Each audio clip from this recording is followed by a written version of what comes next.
Graça e paz, irmãos, muito bom poder estar aqui, podendo partilhar um pouco da palavra de Deus no mês do amor. Pedido do pastor Sandro, Amor que frutifica, e nós estamos hoje no Instituto Cristão Evangélico de Goiás, com grandes alvos e desafios aí, para que esse amor possa frutificar na presença do nosso Deus. Que coisa maravilhosa, Eu quero compartilhar um pouco da palavra de Deus que está em Lucas 10, e versículo 30 a 37, a palavra do Senhor diz assim: Em resposta disse Jesus, um homem descia de Jerusalém para Jericó, quando caiu nas mãos de assaltantes. Esses lhe tiraram as roupas, espancaram e se foram, deixando-o quase morto. Aconteceu estar descendo pela mesma estrada um sacerdote, quando viu o homem, passou pelo outro lado. E assim também um levita, quando chegou ao lugar e viu, passou pelo outro lado. Mas um samaritano, estando de viagem, chegou onde se encontrava o homem, e quando o viu, teve piedade dele. Aproximou-se, enfaixou-lhe as feridas, derramando nelas vinho e óleo. Depois, colocou-o sobre o seu próprio animal, levou-o para uma hospedaria e cuidou dele. No dia seguinte, deu 2 denários ao hospedeiro e lhe disse: Cuide dele, quando eu voltar, pagarei todas as despesas que você tiver. Qual desses 3 você acha que foi o próximo do homem que caiu nas mãos dos assaltantes? Aquele que teve misericórdia dele, respondeu o perito na lei. Jesus lhe disse: Vai e faça o mesmo. Oremos. Senhor, fale aos nossos corações através da tua palavra, a ponto de nos tornarmos praticantes da mesma, em nome de Jesus. Amém.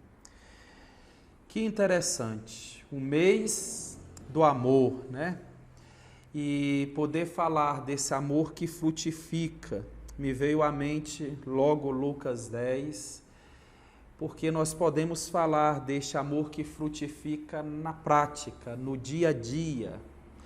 E eu fico pensando que a primeira pergunta que a gente se faz é: o que tenho eu com isso?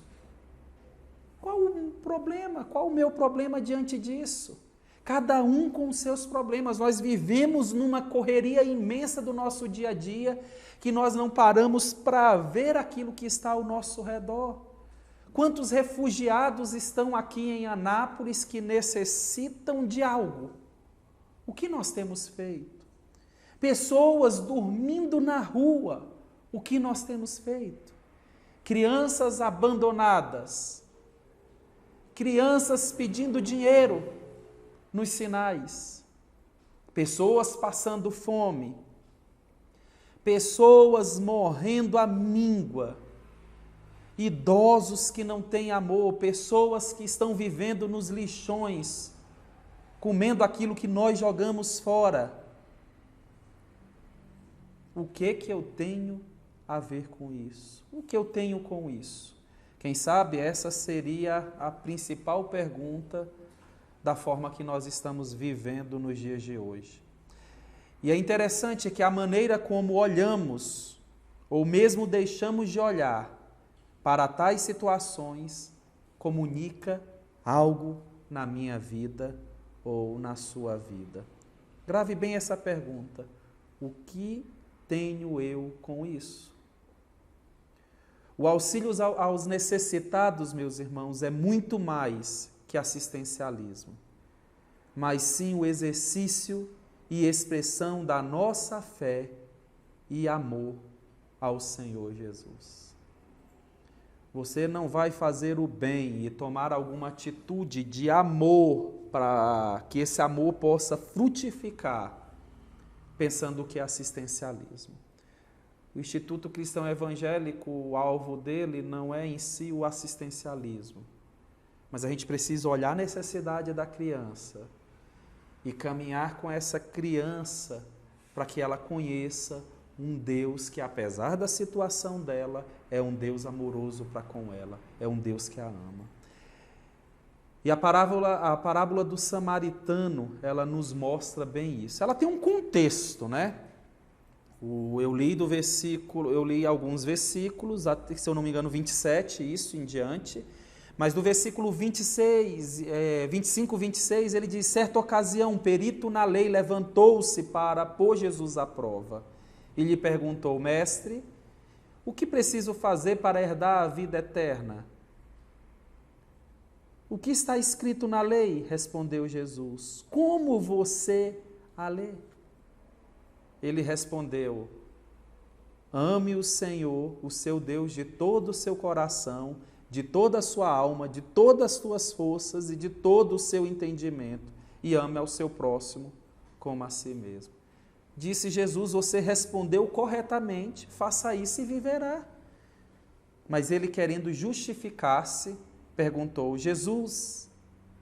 Jesus, e quem é o meu próximo? O cidadão aqui sabia tudo. Ele sabia que a resposta estava no amor, estava na palavra de Deus: ame o Senhor teu Deus e ame o teu próximo como a ti mesmo. Jesus disse: faz isso. E ele: quem é o meu próximo? No texto nós temos alguns personagens. O primeiro personagem, a palavra de Deus cita certo homem. O segundo personagem, lá, os salteadores. O terceiro, o sacerdote. O quarto, o levita. O quinto, o samaritano. E o sexto, o hospedeiro. Então nós temos esses personagens que vivenciaram esse texto do bom samaritano. Mas a gente precisa ver aqui 3 princípios que vão nos auxiliar no processo de identificar quem é o nosso próximo e como efetivamente ajudá-lo. O primeiro princípio que pode nos ajudar é conscientizar-se. Lucas 10, 33 diz: mas um samaritano, estando de viagem, chegou onde se encontrava o homem e, quando o viu, teve piedade dele.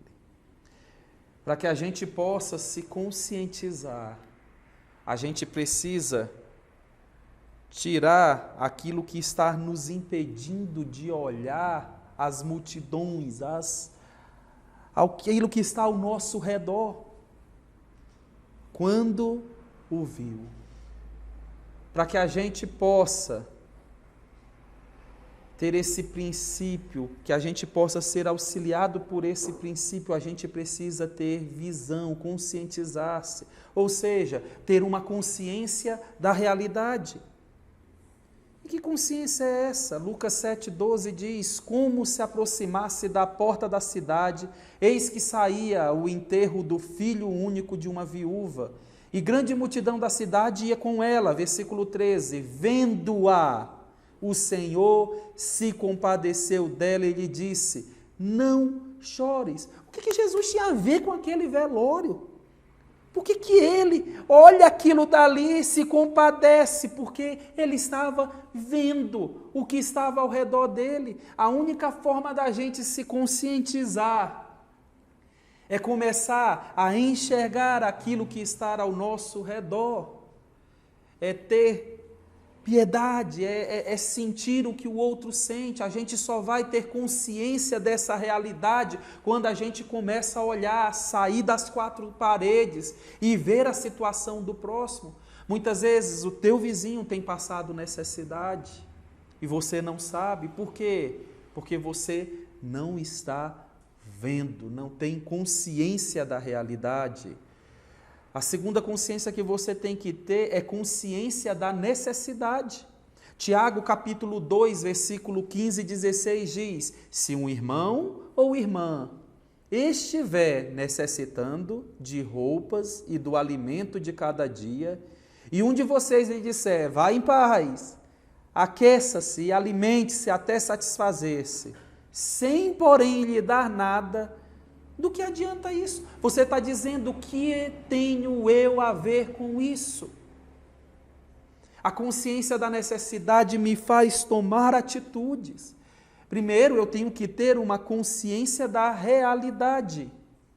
Eu tenho que olhar a necessidade do irmão, mas eu também, olhando a necessidade, eu tenho que ter consciência dessa necessidade, de que nós, como cristãos, precisamos tomar uma atitude.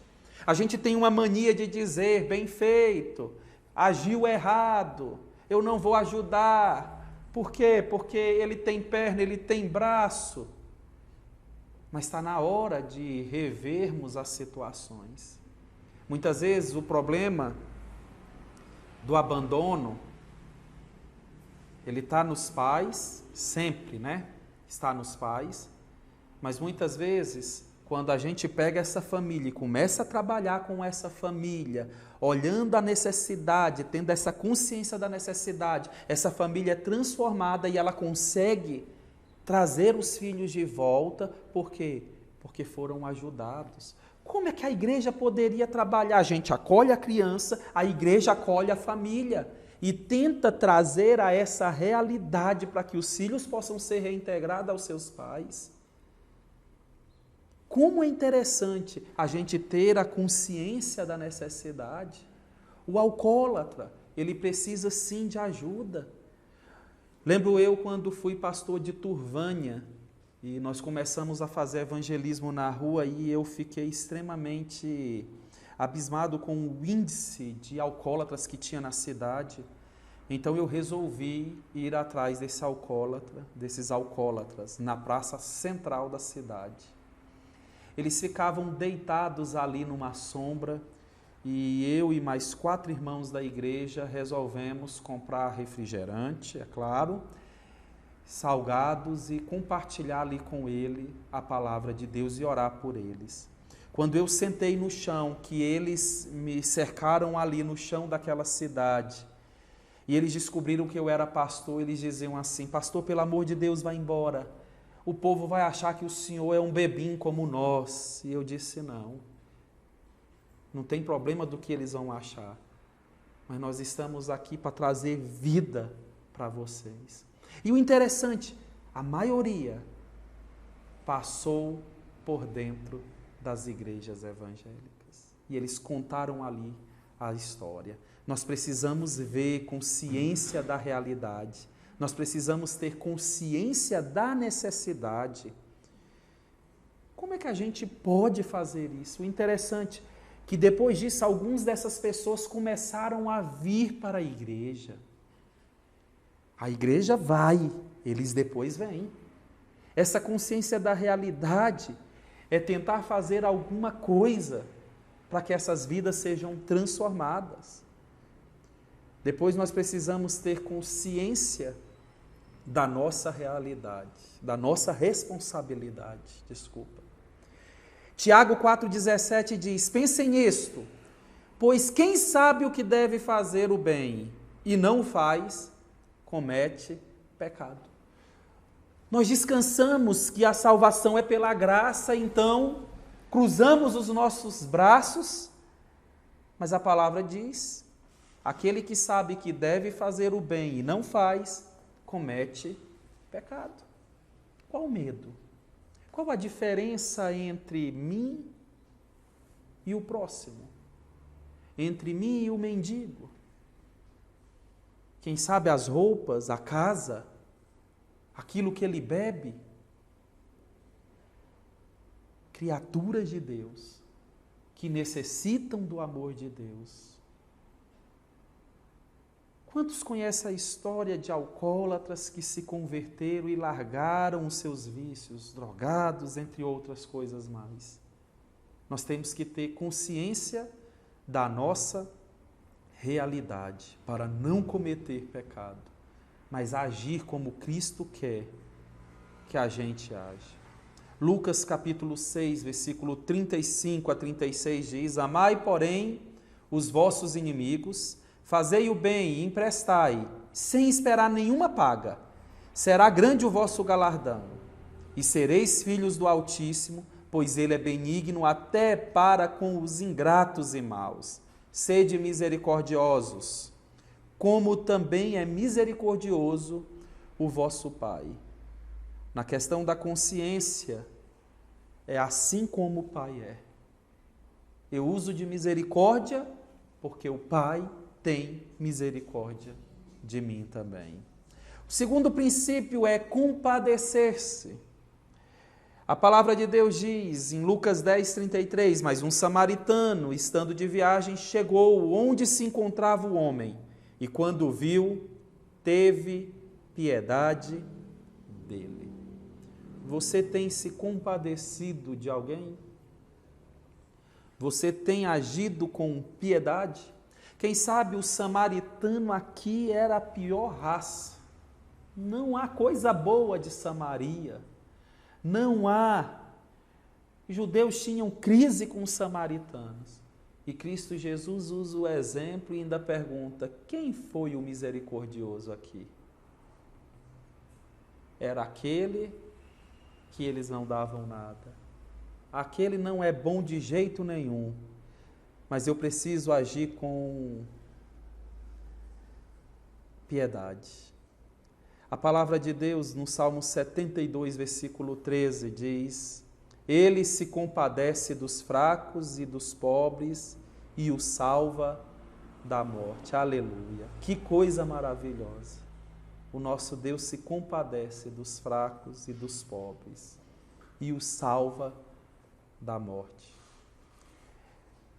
Em Mateus capítulo 20, versículo 30, e eis que 2 cegos assentados à beira do caminho, tendo ouvido que Jesus passava, clamaram: Senhor, filho de Davi, tem compaixão de nós. Versículo 31.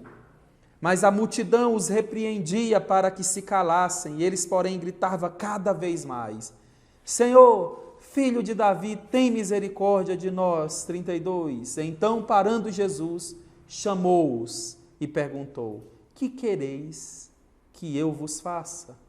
Responderam: Senhor, que se nos abram os olhos. 34.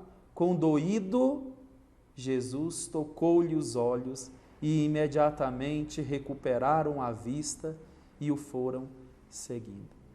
O maior propósito de Jesus a vir ao mundo não foi curar, não foi libertar, expulsar demônios, era morrer numa cruz. Mas por que ele fez tudo isso? Porque ele se compadeceu. Ele viu aqueles 2 cegos à beira do caminho, ouviu eles clamando ali. Ele pergunta: o que querem que eu faça a vocês? E eles disseram: Senhor, queremos ver. A palavra usa o termo condoído, cheio de compaixão. Jesus cura e aqueles cegos recuperam a visão. A gente precisa se compadecer a ponto de ajudar o próximo. A gente precisa ter um coração grato a Deus, a ponto de nos compadecermos dos outros como atitude de amor. Porque, como eu sou amado por Deus, eu tenho que demonstrar esse amor ao próximo. Amar o próximo como a mim mesmo. E isso é uma forma de honrar. E esse amor só pode frutificar quando ele é um amor que se compadece, cheio de compaixão, quando ele é um amor que realmente enxerga o próximo, ele tem essa consciência da realidade, da situação. Eu olho, eu encho o meu coração e eu tomo atitudes práticas para que esse amor possa realmente frutificar. Temos que agir, meus irmãos, com esse espírito de um coração condoído para com o próximo. A fim de termos esse coração mais sensível, nós precisamos nos libertar dos nossos preconceitos. Quem é o nosso próximo? Aquele homem está caído, nós ficamos com medo. Aquele homem está precisando de algo, nós não temos coragem de tomar a atitude de ajudar. Nós precisamos nos libertar do nosso orgulho pessoal e precisamos nos libertar do nosso egoísmo. como precisamos.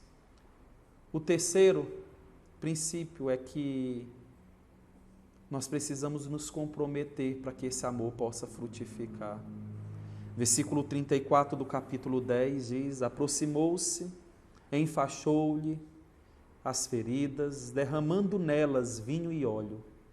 Depois colocou-o sobre o seu próprio animal, levou-o para uma hospedaria e cuidou dele. No dia seguinte, deu 2 denários ao hospedeiro e disse-lhe: cuide dele. Quando voltar, lhe pagarei todas as despesas que você tiver. Eu preciso me comprometer, meus irmãos. Eu fico pensando no bom samaritano que, enquanto todo mundo cortou o caminho para não passar perto daquele personagem que estava machucado, o bom samaritano aproximou, cuidou das feridas dele, colocou ele no seu animal, levou para uma hospedaria, e ainda disse: trate ele bem e eu ainda vou pagar as despesas dele. Eu estava comprometido com a mudança, comprometido com a transformação, comprometido com aquela vida, com a saúde dele. Você tem se comprometido com alguém? Que tipo de amor é esse que frutifica sem compromisso? Tem uma irmã idosa que precisa da sua visita e muitas vezes você precisa ficar muito tempo ali na casa dela. Você tem um compromisso de ouvir aquela irmã. Você tem um compromisso de cuidar das viúvas, dos órfãos. Você tem tido esse amor comprometido. Se você ver um caído na rua, alguém que está precisando de ajuda, o que você vai fazer? Uma vez em Goiânia, eu estava levando a minha esposa para o médico e eu vi um homem passando, falando no celular, chorando. Ele não tinha dinheiro, ninguém empregava ele e eu fui seguindo ele de longe. Fiz que nem Pedro fez com Jesus, né? Seguia de longe. E eu pude ouvir um pouco da história e vi que ele sentou em frente à clínica. E eu fui embora. Cheguei lá na clínica, algo me incomodava. Eu tive que sair. E eu disse para ele: Jesus mandou eu te entregar isso. Ele só perguntou: eu posso comprar arroz? Eu falei: compre o que você quiser. Atitudes simples, pequenas ofertas, pequenas coisas, pequenas situações nos mostram também comprometido com o reino, em querer ajudar pessoas e transformar vidas. Se Deus fez eu ouvir uma conversa dessa, ouvir por ouvir e não tomar atitude, pecado. Eu preciso ter uma vida transformada, cheia do amor de Deus para poder abençoar. Como é bom a gente ser abençoado, mas quem é abençoado abençoa também. A gente precisa passar remédio nas feridas, precisa muitas vezes colocar essa pessoa no nosso carro, levar para o hospital, muitas vezes pagar um remédio, alguma coisa, para nos comprometermos em amor. Isso não faz bem só para aquele que recebe, mas para nós também. De sabermos que nós temos feito a vontade de Deus. Como é bom. Tiago 2, 15 a 16, se um irmão ou irmã estiver necessitando de roupas e do alimento de cada dia, e um de vocês lhe disser: vá em paz, aqueça-se, alimente-se, até satisfazer, sem porém lhe dar nada, do que adianta isso? Já li o Salmo 72, que diz: pois ele liberta os pobres que pedem socorro, os oprimidos que não têm quem os ajude. Ele se compadece dos fracos e dos pobres e os salva da morte. Esse amor comprometedor liberta e salva. Glória a Deus. Mais uma do amor que se compromete. Ele os resgata da opressão e da violência pois aos seus olhos a vida deles é preciosa. Quando eu me comprometo, eu entendo que eu preciso resgatar, porque a vida deles é preciosa. Como é maravilhoso, meus irmãos, poder fazer a vontade de Deus, nos comprometendo com Ele. Eu quero concluir dizendo, qual desses três você acha que foi o próximo do homem que caiu na mão dos assaltantes? Lucas 10, 36 diz isso. Aquele que teve misericórdia dele. Respondeu o perito na lei e Jesus lhe disse, vá e faça o mesmo. Não tenho como concluir, meus irmãos, sem dizer para vocês, vá e faça o que é certo. Vá e faça a vontade de Deus.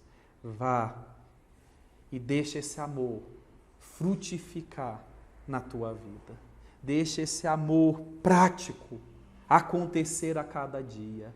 Deixe esse amor de Deus te envolver, fazendo aquilo que é a vontade de Deus. Quero orar por sua vida nesse momento. Curve a sua cabeça. Senhor, que realmente a cada dia nós possamos fazer a tua vontade, ó Pai. Que nós possamos nos comprometer, Senhor. Que a cada momento, ó Pai, o nosso coração esteja compadecido do próximo, cheio de compaixão, meu Pai. Mas que o Senhor nos dê a consciência para poder enxergar o próximo, a consciência da responsabilidade, da necessidade, a consciência da realidade do próximo, Senhor. Para que assim nós possamos, ó Deus, cumprir aquilo que o Senhor disse. Vai e faz o mesmo. Que possamos tomar essas atitudes, Senhor, não por nós, mas porque nós amamos o Senhor Jesus e precisamos ter esse amor prático a ponto que esse amor se frutifique na vida do nosso próximo. Assim nós oramos, ó Pai, coloque esse amor em nós. Abençoa a vida da tua igreja, Senhor, em nome de Jesus. Amém e amém.